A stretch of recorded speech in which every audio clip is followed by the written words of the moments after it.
Hi viewers, ఈరోజు ఈ video ఇవ్వడానికి నాకు చాలా సంతోషం ఉంది. పెద్దల సభ, పార్లమెంట్లో రాజ్యసభ, ఇక్కడ అసెంబ్లీలో వచ్చేసి శాసనమండలి, ఎమ్మెల్సీలు, ఎంపీలు, వీళ్ళలో అత్యధికులు అవునన్నా కాదన్నా రాజ్యసభలో ధనవంతులు ఉంటారు. మండలిలో కూడా ఆల్మోస్ట్ అటువంటి వాళ్ళు ఉంటారంటే టీచర్ ఎన్నుకోబడ్డ వాళ్ళు ఉంటారు, గ్రాడ్యుయేట్ ఎన్నుకోబడ్డ వాళ్ళు ఉంటారు, అండ్ పొలిటికల్గా లోకల్ బాడీ ఎన్నికలలో. సో మేధావులు అంటే వైసీపీ లాంటి స్క్రాప్ పార్టీలు మరికొన్ని పార్టీలు ఒక నచ్చినట్లు పెడుతున్నారు. బట్ వాళ్ళు కూడా గొప్ప వాళ్ళు ఉన్నారు, నో డౌట్, నొప్పుకుంటా. ఈరోజు నాగబాబు శాసన మండలిలో మొట్టమొదటగా తన ప్రసంగం తొలి పలుకులలోనే అద్భుతం అనిపించాడు. ఏ రకంగా ఈరోజు న్యాయం దొరక్క బాధితులు కూడా శిక్షకు గురై చనిపోతున్నారు.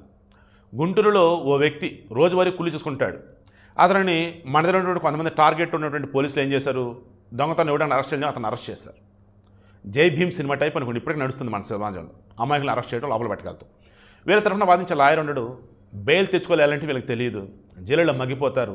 అలా 6 సంవత్సరాల పాటు జైలులో ఉన్నాడు. చివరికి ఇతను దొంగతనం చేయలేదని తెలిసింది, అతను విడుదల చేశారు. అతని జీవితం 6 సంవత్సరాలు నాశనం అయింది. దానికి ఎవడో బాధ్యత? అతని కుటుంబం 6 సంవత్సరాలు నరకం అనిపించింది, దానికి ఎవడో బాధ్యత? ఎందుకు ఇక్కడ తప్పు ఎక్కడ జరిగిందంటే, మన భారతదేశంలో ఉండాల్సినటువంటి న్యాయస్థానాలు లేవు, కోర్టులు లేవు. లోయర్ కోర్టులు, డిస్ట్రిక్ట్ కోర్టులు, స్టేట్ హైకోర్టులు, సెంట్రల్ సుప్రీంకోర్టులు ఎన్ని వెళ్ళినా కానీ ఉండాల్సిన విధంగా స్థాయిలో కోర్టులు లేవు, జడ్జిలు లేరు, పబ్లిక్ ప్రాసిక్యూటర్ కూడా అంతంత మాత్రమే, పోలీస్ వ్యవస్థ అంతంత మాత్రమే. సో చట్టాన్ని ఎవడ పడితే వాడి చేతుల్లోకి తీసుకొని అమాయకులు బలి చేస్తూ ఉన్నారు. కాబట్టి ఇకనైనా చట్టం అన్నప్పుడు తన పని తాను చేసుకుపోతే అన్నప్పుడు తన పని ఏంటి? బాధితులకు న్యాయం చేయాలి, అమాయకులను కాపాడాలి, తప్పు చేసిన వాడిని లోపలేయాలి, తప్పు చేయని వాడిని బయటికి తీసుకురావాలి. ఇది ఆ రకంగా ఉండాలంటే ఏంటి? సత్వర న్యాయం జరగాలి అంటే మనం బాగుండాలి, అంటే పాలకులు బాగుండాలి. అదే ఆయన అడిగాడు. ఆయనతో సైతం అదే చెప్పారు. మా పాలనలో అలాగే ఉందండి. జగన్మోహన్ రెడ్డి హయాంలో 2019-24 మధ్య 3116 కేసులు పెట్టారు. 116 కేసులు వచ్చేసి సిపిఎస్ రద్దు కోసం అనేటువంటి టీచర్ల మీద పెట్టారు. ఆల్మోస్ట్ 80 కేసులు మేము క్లియర్ చేస్తాం. ఇంకా రిమైనింగ్ మరికొన్ని ఉన్నాయి. నా మీద కూడా SC ST కేసు ఉంది. నేను తిరుగుతున్న కోర్టుల చుట్టూతా. కొన్నింటి విషయంలో మాత్రమే మేము ముందుకెళ్ళగలిగాం, ఇంకొన్నింటి విషయంలో కోర్టులో ముందుకెళ్ళాలి.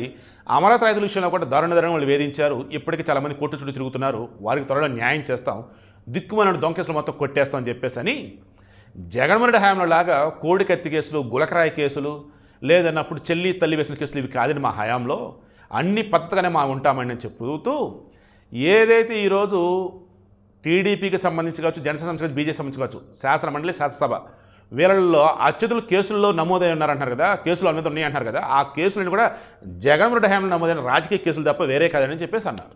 ఈ వీడియోలో మెయిన్ డేషన్ మీకు అర్థమైందా?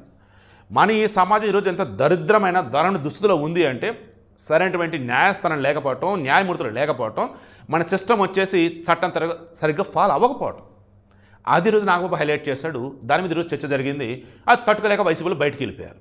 బట్ టీడీపీ, జనసేన, బీజేపీ కలగలిపి ఏపీలో సరికొత్త రికార్డ్స్ క్రియేట్ చేస్తున్నారు. అన్ని వ్యవస్థల గురించి ప్రక్షాళన చేస్తున్నారు.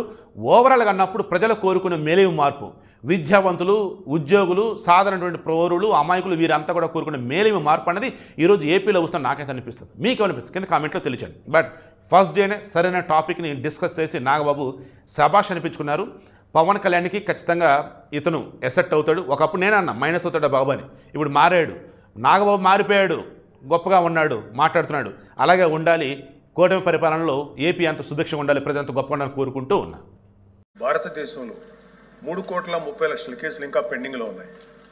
ఆంధ్రప్రదేశ్లోనే 1,00,000కు పైగా కేసులు పెండింగ్లో ఉన్నాయి. డిస్ట్రిక్ట్ కోర్ట్స్లో, సబార్డినేట్ కోర్ట్స్లో 75% కేసులు సంవత్సరానికి పైగా, అలాగే 30% కేసులు 3 ఏళ్లకు పైగా సాగుతూనే ఉన్నాయి. దీన్ని కేవలం mere డేటా కింద మనం చూడలేము అధ్యక్ష. ఎందుకంటే ఏ వ్యక్తి తప్పు చేయకపోయినా అన్యాయంగా కేసులు పెట్టబడి తనకి న్యాయం చేయమని కోర్టు మెట్లు ఎక్కినప్పుడు అతనికి సరైన సమయానికి న్యాయం అందించలేకపోతే అతన్ని మనం విక్టిమైజ్ చేస్తున్నాడు. అందుకే దీని మీద మనం దృష్టి పెట్టాల్సిన అవసరం ఉంది. గుంటూరు జిల్లాలో ఎగ్జాంపుల్ అధ్యక్ష, గుంటూరు జిల్లాలో రోజు కూలీ చేసుకునే ఒక సామాన్యుడు ఒక దొంగతనం కేసులో అరెస్ట్ అయితే తనకి లాయర్ని పెట్టుకునే స్తోమత లేక ఆ కేసులో కోర్టులో 6 సంవత్సరాల పాటు జైల్లో ఉండాల్సి వచ్చింది. చివరికి అతను ఏ తప్పు చేయలేదని కోర్టు తీర్పిచ్చింది. సో ఈ 6 సంవత్సరాలు మనం అతనికి ఎలా కాంపెన్సేట్ చేయగలుగుతాం అధ్యక్ష?